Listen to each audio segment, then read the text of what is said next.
ሰላምና ጤና በያላችሁበት አይለያችሁ ውድ የተከበራችሁና የተወደዳችሁ የኢትዮ 80 ቤተሰቦች ዛሬ ለየት ያለ መረጃ ይዘንላችሁ ቀርበናል። በቅድሚያ አበይት ርዕሶች ሩሲያና ዩክሬን የዓለምን ትኩረት ከሳቡ ሰንበት ብሏል። የሁለቱ ጦርነት በድንገት የተጀመረ ቢሆንም ውጤቱ ግን ከታሰበው በላይ ከባድ እየሆነ መምጣቱ ለዓለም አሳሳቢ ሆኗል። ሀገራችን ኢትዮጵያ ወይም ወደ ምዕራቡ አሊያም ወደ ራሺያ ጎራ እንድትገባ ተጽዕኖ እየተደረገባት መሆኑ ተሰማ። የኤርትራው ፕሬዝዳንት ኢሳያስ አፈወርቂ የአፍሪካው ፑቲን የሚል ቅጽል ስም ተሰጣቸው። ጌታቸው ረዳ የኢትዮጵያና የኢሳያስ ውሳኔ የእብደት ውሳኔ ሲል ገለጸ።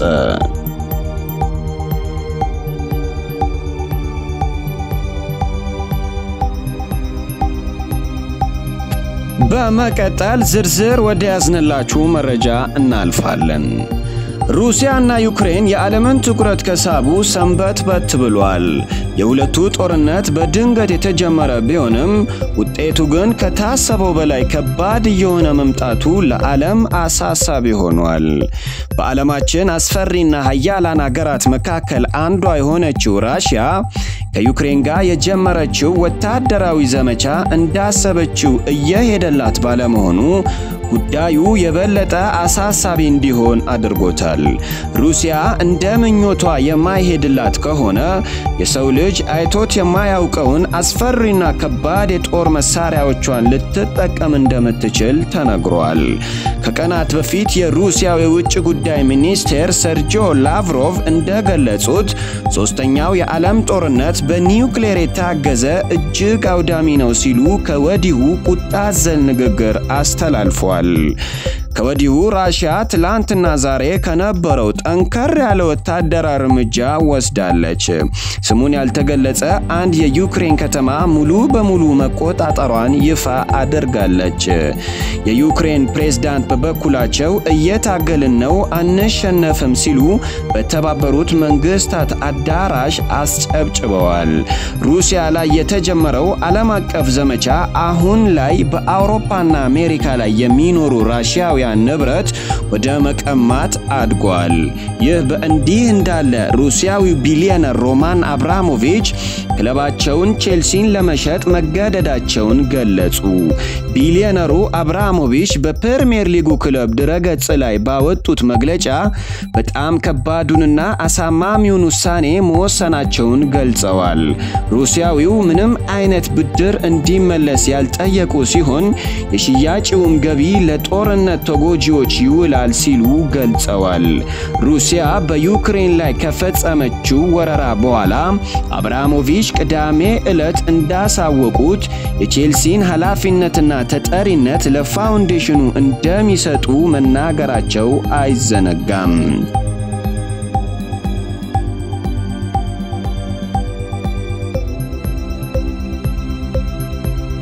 የዩክሬንና ራሺያ የሰላም ንግግር እንደገና በቀጣይ ረቡዕ ይደረጋል ተባለ።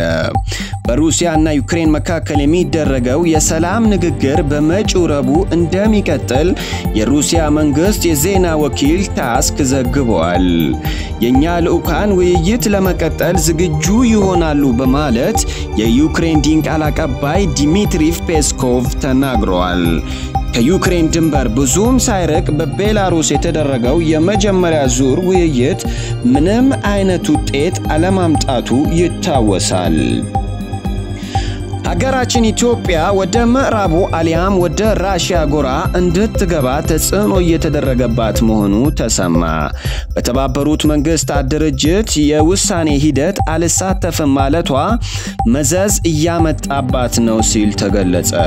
በተቃራኒው ዩክሬን በትግራይ ጉዳይ ማዕቀብ ድምጽ ኢትዮጵያ ላይ ማውጣቷን ብድር በምድር መሆኑን ዝምታን መርጣለች። ምዕራቡን ዓለም ተቃውሞና ተጋፍጦ ከራሺያ ጎን የቆመው የኤርትራው ፕሬዝዳንት ኢሳያስ አፈወርቂ የአፍሪካው ፑቲን የሚል ቅጽል ስም ተሰጥቶታል። የህወሓት ቃል አቀባይ ጌታቸው ረዳ የኢትዮጵያና የኢሳያስ ውሳኔ የእብደት ውሳኔ ሲል ገለጸ። የተባበሩት መንግስታት ጠቅላላ ጉባኤ ሩሲያን በማውገዝና ወታደሮቿን ከዩክሬን እንድታስወጣ በቀረበው ውሳኔ ሐሳብ ድምጽ መስጠቱን ተነግሮ ነበር። በዚህም ከ193 ሀገራት መካከል 141 ሀገራት ድጋፍ ሲሰጡ 5 ሀገራት የሐሳቡን ተቃውመዋል። 35 ሀገራት ደግሞ ድምጽ ተአቅቦ አድርገዋል። ኢትዮጵያን ጨምሮ 13 ሀገራት በድምጽ አሰጣጡ ላይ ሙሉ በሙሉ ድምጽ አልሰጡም ወይም ድምጽ ከመስጠት ራሳቸውን አግለዋል። ራሽያን ተከትሎ በተቃውሞ ድጋፍ ከሰጡት ውስጥ መካከል አንዷ ኤርትራ መሆኗን አነጋጋሪ ሆኗል። ዓለም ሁሉ እጅ ተጠፍንጎ በግድም ይሁን በውድ ሁሉም ሀገር የምዕራባውያን ድምጽ እንዲያሰማ በተገደደበት ጊዜ ኤርትራ ለራሽያ ወግና በግልጽ ታይታለች። አሁን ከራሽያ መወገን ግን መዘዙ ብዙ ነው። ምዕራባውያኑ የራሽያ ቅርብ የሆኑትን ሀገራት ጨምሮ ተቃውሞ ራሽያ ላይ እንዲያስነሱ እያደረጉ ይገኛሉ። ራሽያን ደግፋ ኤርትራ ድምጽ መስጠቷ ኢሳያስን የአፍሪካ ፑቲን አስብሎታል። የምዕራባውያን የጭን ገረድ የሚባለው የተባበሩት መንግስታት ድርጅት ሌሎች ሀገሮች ሲወረሩ ወራሪው ምዕራባውያን ሆኖ ያላነባው እንባ ለዩክሬን እያፈሰሰ ነው። በጸጥታ ምክር ቤቱ ተደርጎ የማይደረግ የህሊና ጸሎት ተደርጓል። ኤርትራን ጨምሮ 4 ሀገራት ድምጹን ተቃውመው ማሰማት ዓለምን የመጋፈጥ ያህል ሆኖ አስገርሟል።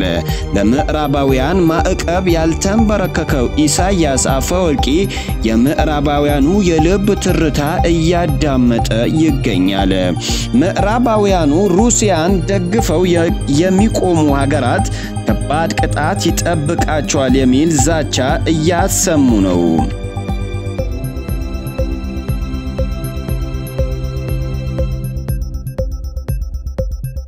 የህወሓት ቃል አቀባይ ጌታቸው ረዳ ስለዚህ አንስተው ከምዕራባውያን በኩል ኤርትራ እና ኢትዮጵያ ላይ ተዘባብተዋል።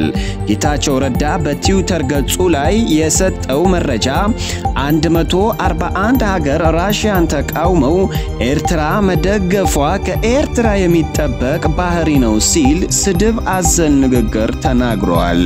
የኢትዮጵያ ከድምጽ አሰጣጡ ራሷን ማግለሏን ግን ማግለል አይደለም ድብቅ ድጋፍ ነው ይላል የህወሓት ቃል አቀባይ ጌታቸው ረዳ።